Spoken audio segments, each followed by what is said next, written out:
put some energy back into the room. So can you please applaud yourself? Join me in applauding yourself.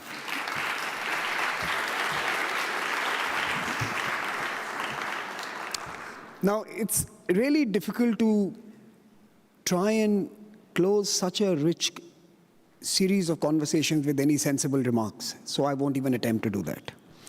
I will try to pick out 3 or 4 snapshots that kind of capture what we have built as an initial project with our partners, HIIA. I had someone walk up to me, and that person is in the room, and say that, Samir, the conversations that are happening here are very different. We have not had these kind of discussions before.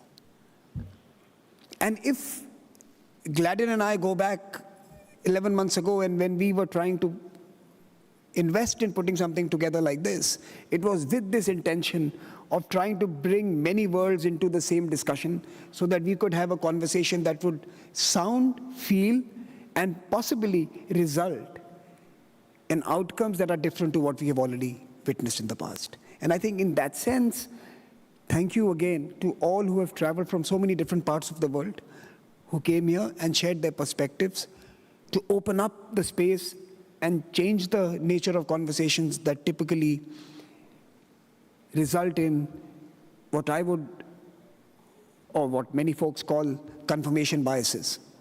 I think we've tried to challenge the norm by bringing in perspectives that are different, and we've tried to create an ecosystem and an atmosphere where you could disagree without being disagreeable. So we have had strong positions on stage without anyone trying to kill the other. And I think that's an achievement in this world. So that's one snapshot. The second, of course, is, and this is equally, it's a compliment to HIIA and my colleagues in the foundation, and of course Balazs, who joined us this morning. And someone walked up to me just half an hour ago and said that what they heard this morning and in the opening panel, at the inaugural evening, was truly something that they haven't witnessed in many years of conferencing and think tanking and summitry.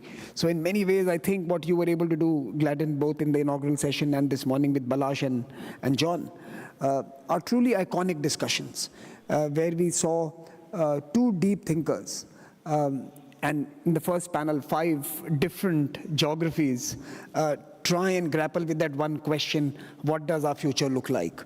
And in that ways, I think this dialogue was also able to put together some really textbook conversations that will be reference materials for the future. People are going to refer to these conversations when they proceed in their own careers, both academic and policy careers. So I think this was also a venue where we were able to stage some of these big conversations, and I think that's something that was really robust. And the third and final point I want to make, of course, is that the city helps, and a country with a big heart helps even more. I think we all have to agree that it's only because it was Hungary and Budapest that many of the taboo conversations could flow so freely. It was a big heart of the organizers, of the government, of the hosts, that were able to bring diversity into this room and not suffer from the selection biases that most of us do in different parts of the world, to be able to challenge some of their own isms and include views and ideas that are different. So I think Hungary and Budapest especially made a difference. This is, I posted this morning that this is perhaps the most beautiful city in Europe in certain aspects. It is also a city with a big heart, and I hope this dialogue gains from the big-heartedness in the years ahead and becomes an annual gathering. So as I end, let me just make a few thank yous. Of course, I thanked all of you for being here and for being such wonderful participants, delegates, speakers, and friends. But I think all of us must take this opportunity to applaud the Hungarian Institute, led by Gladden, Lila, Dorina, and all other colleagues. Please join me in applauding them for their wonderful hospitality.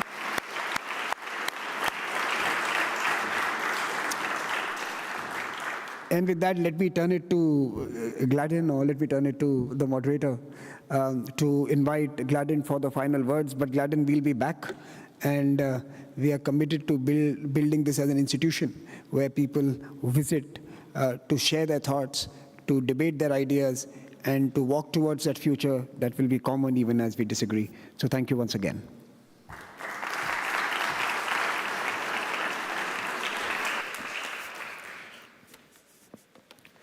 Thank you, Dr. Saran. I now invite Dr. Gladden Pappin, President of the Hungarian Institute of International Affairs, to the stage to give his closing remarks.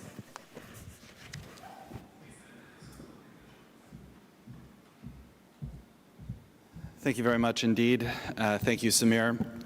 I will not detain you long, and I'm very happy to see that the high attendance that we've enjoyed throughout the program has continued even on this afternoon.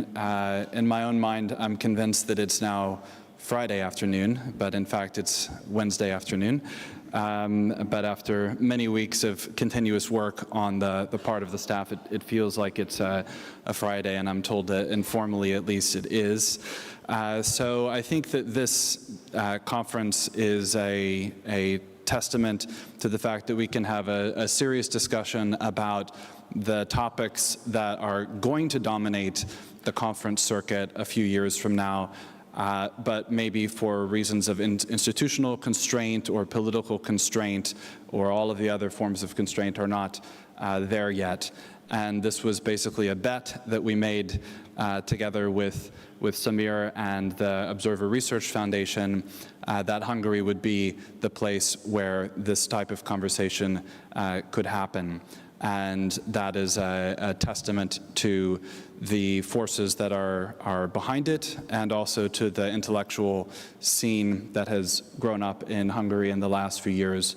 And I hope you can see that there are a lot of untrue things that are said about the intellectual scene in Hungary, and we hope that this conference will drive that point as well.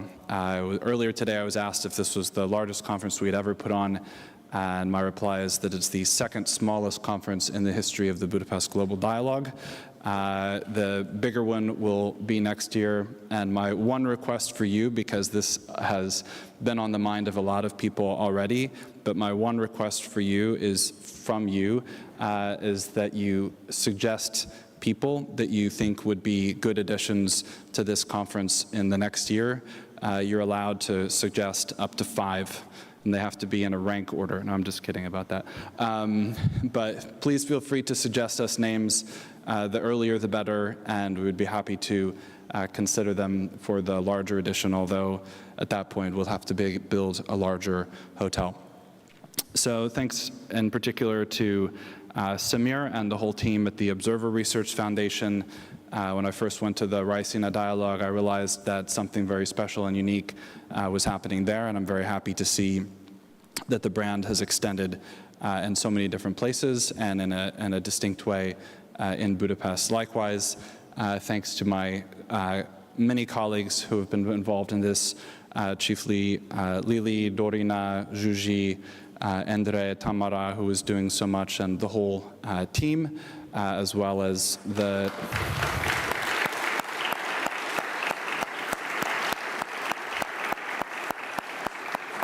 your work hours are officially reduced from 90 hours per week to 60 hours a week beginning on Monday. I'm just kidding. It's been a lot of work, but we're glad to share the moment with you. And beyond that, I have nothing substantial that I wish to leave you with, except to say that the framing of issues is very important, and I think many people are feeling now that there's not an uncertainty, but an openness toward new frameworks through which we can understand global politics, and that's something that actually has to be generated through new intellectual work.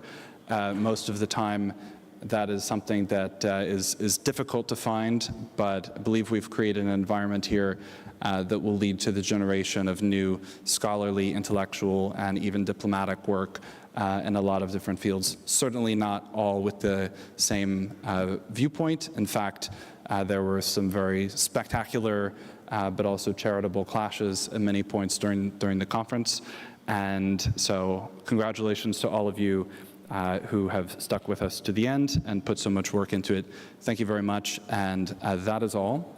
Back to the hostess, and then we will proceed to I don't know where we're proceeding, so she'll tell us.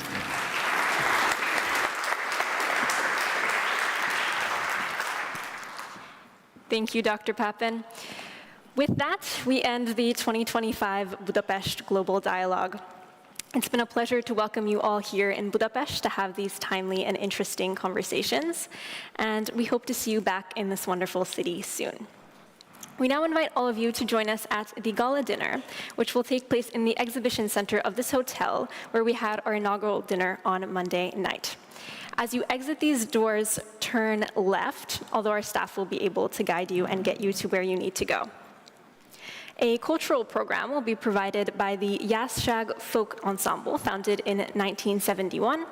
You will get to hear traditional Hungarian music and see beautiful Hungarian folk dances from Jászság, the Upper Tisza region, and several parts of Transylvania.